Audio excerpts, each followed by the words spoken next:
Deuxième partie de Politicien, votre rendez-vous politique dont le numéro de ce jour est consacré au Tchad, notamment à sa situation socio-économique. Mes trois invités sont restés avec moi.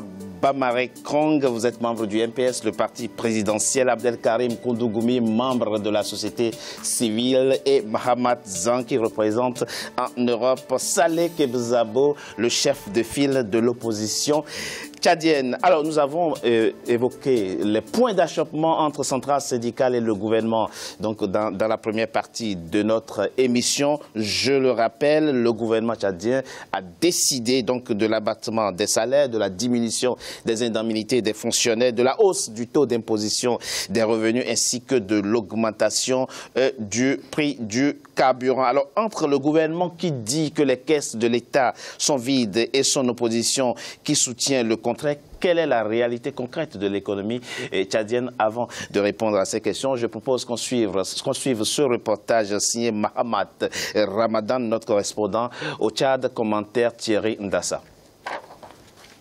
Le Tchad traverse une crise économique et financière depuis 2014. Selon les autorités, la chute du prix du baril de pétrole sur le marché mondial est la principale cause de cette conjoncture économique. En dépit des multiples réajustements budgétaires et des mesures d'austérité initiées par le gouvernement pour équilibrer les dépenses publiques, le pays peine à retrouver sa stabilité socio-économique. Pour les autorités, en 2018, le pays n'est plus en mesure de supporter la masse salariale des agents de l'État, estimée à environ 380 milliards de francs CFA par an. Afin de réussir le programme de réajustement avec le FMI et sortir le pays de cette impasse financière, le gouvernement a réduit les indemnités et les salaires des agents de l'État et a augmenté les taxes sur les revenus des personnes physiques. Pour l'exercice budgétaire qui vient de s'achever, nous avons payé une masse salariale globale de plus de 375 milliards de nos francs, pour des recettes fiscales totales de 348 milliards, soit plus de 100%, alors que la norme communautaire exige que la masse salariale représente 35% des recettes fiscales. Pouvons-nous, devons-nous continuer sur cette lancée? Et pour quel avenir?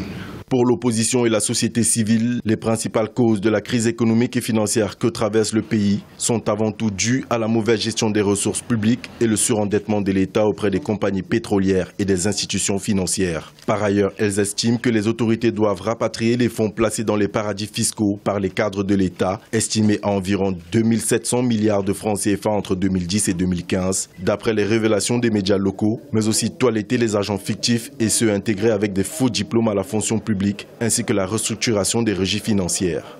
Le premier partenaire du gouvernement, ce n'est pas la Banque mondiale, parce que c'est les travailleurs. Donc il fallait d'abord négocier au préalable et arriver à s'entendre sur le minimum possible avant de dire à la Banque mondiale ou bien au FMI, voilà ce que nous pouvons faire.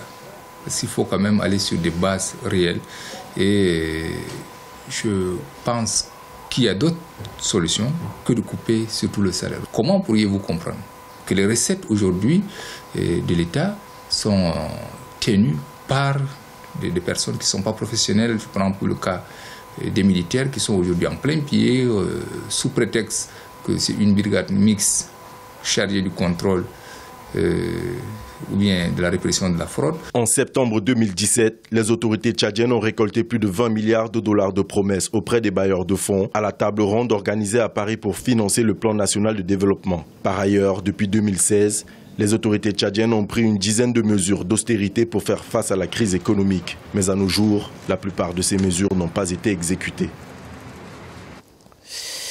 Monsieur Zang, oui. Alors, je propose que dans cette émission, on ne simplifie pas trop la problématique. Là, on parle de crise économique. Et quand on parle de crise économique, c'est toujours la conséquence d'une combinaison de facteurs, exogènes, endogènes. On prend un exemple. Votre pays, le Tchad, s'est retrouvé à des moments donnés dans une situation où il fait un budget en tenant compte du prix du baril du pétrole qui était à 116 $. Oui.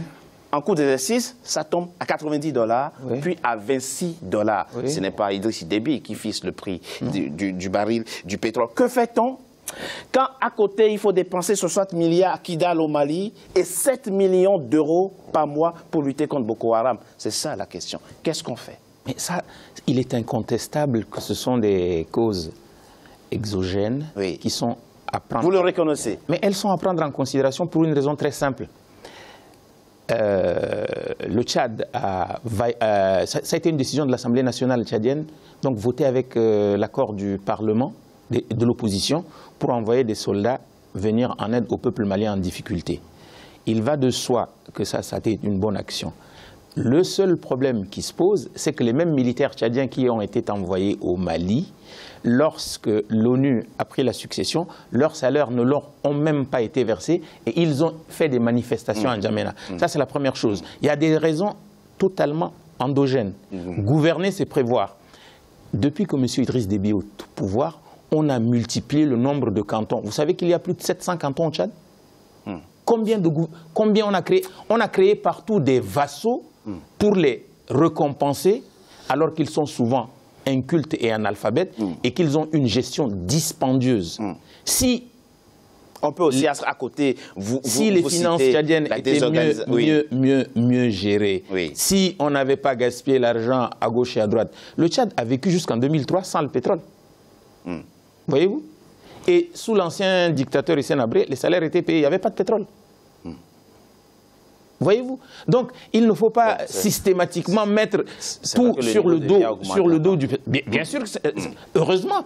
Or, je voudrais simplement citer 2-3 cas de dépenses folles. Allez-y, allez-y. Le ministère des Affaires étrangères, qui devait être totalement achevé. La direction, le congrès, le palais des pharmaciens, la rénovation de la cathédrale, tous ces projets-là ont été engagés sur des dépenses gré à gré avec les vassaux du régime, la famille du président, et on a dilapidé, on continue de le faire. Et puis, dernier point, s'il vous plaît. Le gouvernement avait d'abord pris ce qu'on appelle les 16 mesures. Vous vous rappelez, M. Bamaré? Tout le monde disait les 16 mesures. Ensuite, on est passé au PND. Et ensuite, là, on jongle de mesurettes structurelles en caricature de gestion. Parce que le programme de redressement économique a été décidé en 2016 par le FMI, quand vous lui avez fait appel. Parce que ça aussi, quand le Tchad a fait appel. Mais les programmes d'ajustement structurel, c'est quand l'État est défaillant. C'est quand l'État fait faillite. Donc pour vous, la cause principale, c'est une question de gouvernance. C'est la mauvaise gestion erratique, chaotique, quasi mafieuse de la part de ce régime-là qui a conduit le Tchad dans cette situation extrêmement difficile que nous déplorons. Mais néanmoins, il y a une solution à ça, M. Togbé. C'est laquelle? C'est de s'asseoir avec toutes les composantes de la société tchadienne, de discuter franchement et d'essayer de trouver ensemble une solution pacifique pour notre pays. C'est une bonne chose. C'est que l'arrogance de ce gouvernement-là le refuse. Monsieur Bamaré, c'est toujours important, c'est très précieux d'avoir des partenaires sociaux qui parlent de solutions pacifiques. Vous voyez, vous avez en face un contradicteur qui parle de solutions pacifiques. Il y a 2 points qui sont importants et qui sont évoqués par vos contradicteurs, c'est la question de la gouvernance. Monsieur Bamaré, est-ce qu'effectivement vous pouvez toujours dire que le Tchad est bien géré? Le Tchad est bien géré.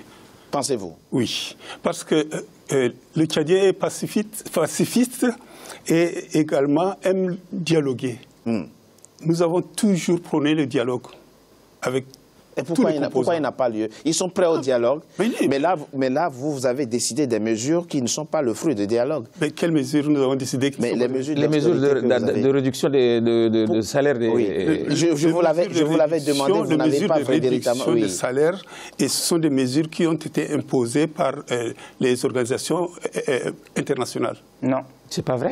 Le Tchad ne peut pas prendre toujours... C'est-à-dire, j'avais dit en préambule, le Tchad est un État souverain, mais le Tchad j'avais dit en préambule que les caisses de l'État sont vides parce que pendant pratiquement la période glorieuse, on a quadruplé le salaire des fonctionnaires. on a augmenté des primes. Oui, mais ça devient un droit acquis. Non, ça devient un droit acquis. La question, c'est quelle organisation internationale... Les primes ne sont pas des droits acquis. Le niveau de vie de 2003 n'est pas les primes, d'accord. On est d'accord. Les primes, on peut les diminuer. Mais les salaires, c'est... Le salaire de base, aujourd'hui, on n'a pas touché. Le secrétaire général du MPS avait bien... Ce que vous n'avez pas compris aujourd'hui, c'est que... Il y a une semaine, il avait bien précisé qu'il a bien rencontré les responsables des différents syndicats et ils se sont bien expliqués concernant le salaire de base des fonctionnaires. Ces salaires ne sont pas touchés. On n'a pas touché au salaire de base. Il y a un problème aujourd'hui. On interdit aux Tchadiens de pouvoir vaquer à leurs occupations. On déclenche une journée morte, ville morte. Oui. Or, ça fait 6 semaines qu'il y a la grève. Quelle ville morte? Finalement, les gens, ils font la grève ou pas? C'est un droit qui est reconnu par la Constitution. Le droit de grève est un droit constitutionnel, c'est vrai, mais il y a également des obligations. Il y a un problème de sécurité. Il y a et les arrestations quotidiennes. À un moment donné, il faut arrêter. Les arrestations quotidiennes et les intimidations et la provocation. Ce que je veux en même temps préciser, c'est que les difficultés aujourd'hui que le Tchad subit, nous sommes co-gestionnaires, c'est-à-dire l'opposition comme le gouvernement sont co-gestionnaires de cette action. Ça fait 27 ans que vous êtes là à empêcher les actions concrètes que l'État met en place. Non, mais c'est pas vrai.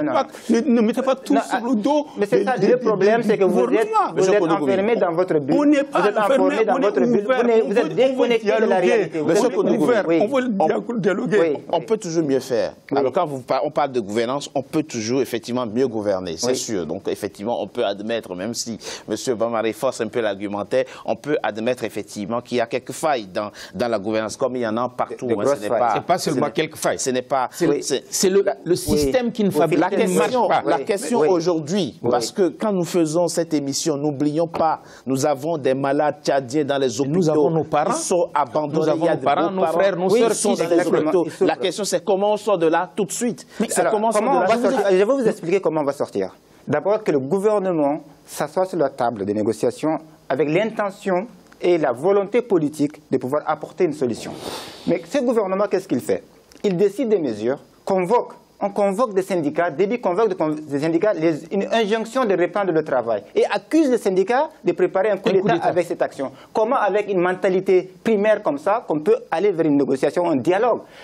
L'absence de dialogue et de considération fait que aujourd'hui, c'est une manque de confiance. D'accord. Dialogue, d'accord. Je vais juste finir. Oui. Aujourd'hui, le problème, pourquoi les syndicats résistent?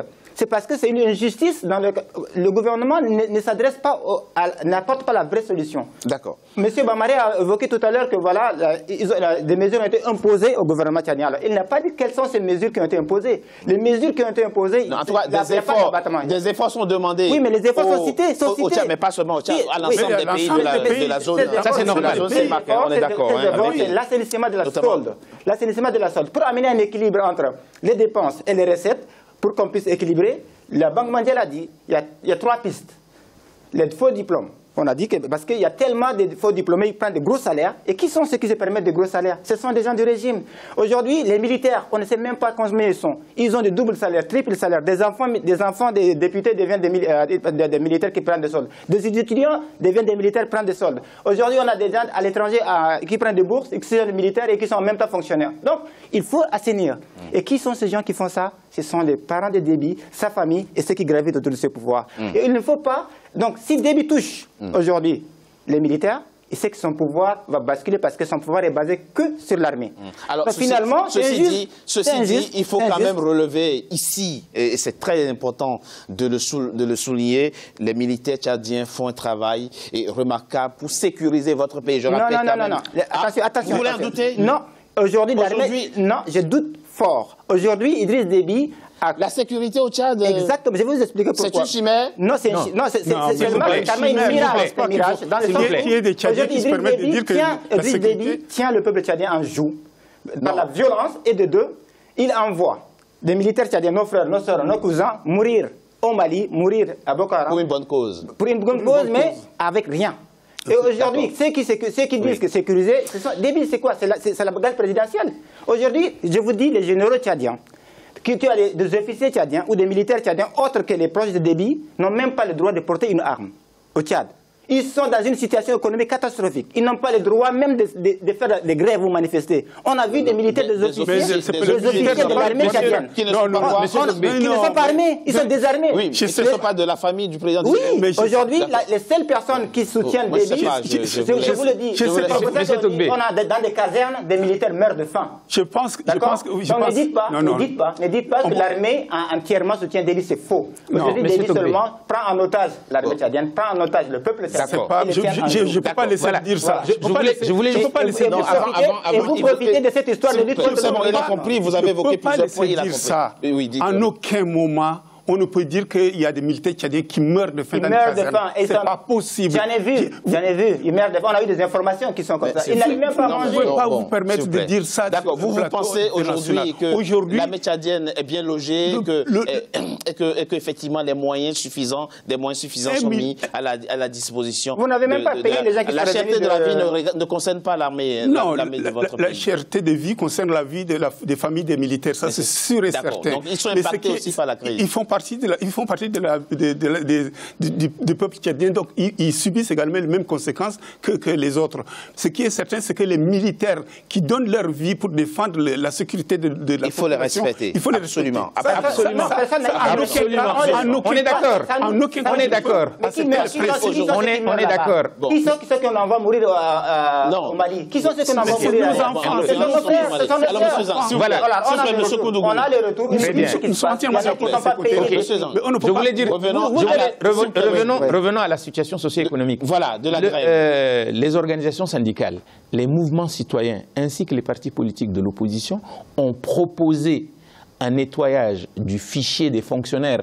Surtout, il y a d'abord les faux diplômés, il y a aussi les agents fictifs de l'État, qui sont pléthores, aussi bien dans l'armée... Moi, j'en sais rien. Mais toutes les parties tchadiennes, enfin, partis politiques de l'opposition, mouvements citoyens et organisations syndicales ont demandé à ce qu'on puisse établir un fichier réel des agents de l'État, des faux diplômés et de tout le monde. Rien que cette masse salariale dépasserait 10 milliards. Donc c'est ça aujourd'hui le point d'achoppement. Si le gouvernement prend aujourd'hui une mesure. Entre autres. Alors, la deuxième chose, et ça c'est la plus importante, il faut absolument réunir tout le monde pour essayer de trouver ensemble une situation, une issue. Nous le disons depuis des années. C'est quoi aujourd'hui? Les points sont sur la table. On connaît les points d'achoppement. Oui, mais sur quel point les centrales syndicales sont-elles aujourd'hui? Elles ont dit, d'abord qu'on accepte de les payer correctement. Parce que là, ils essaient de jouer la division en disant, vous n'avez pas travaillé, vous ne recevrez pas de salaire, vous avez travaillé, vous ne recevrez pas de salaire. Je n'ai pas fini. Les responsables, par exemple, les professeurs de l'enseignement supérieur, ils touchaient une prime de recherche qu'on a brutalement supprimée dans les 16 mesures. Ensuite, on dit, mais on va nettoyer le fichier là et on va en parler tous ensemble. Comme ça, on aura une idée précise. Pour vous, le dialogue aujourd'hui, vous appelez au dialogue et vous voulez aller au dialogue avec depuis le hold-up électoral. De toute façon, vous allez y arriver. Depuis le hold-up électoral de 2016. On est d'accord. Il n'y aura pas de dialogue si le gouvernement, vous voyez, c'est ça, comme vous dites tout ça, si le gouvernement ne respecte pas les travailleurs. Ils sont arrogants. Et ils veulent passer en force. Vous savez pourquoi? Vous savez pourquoi?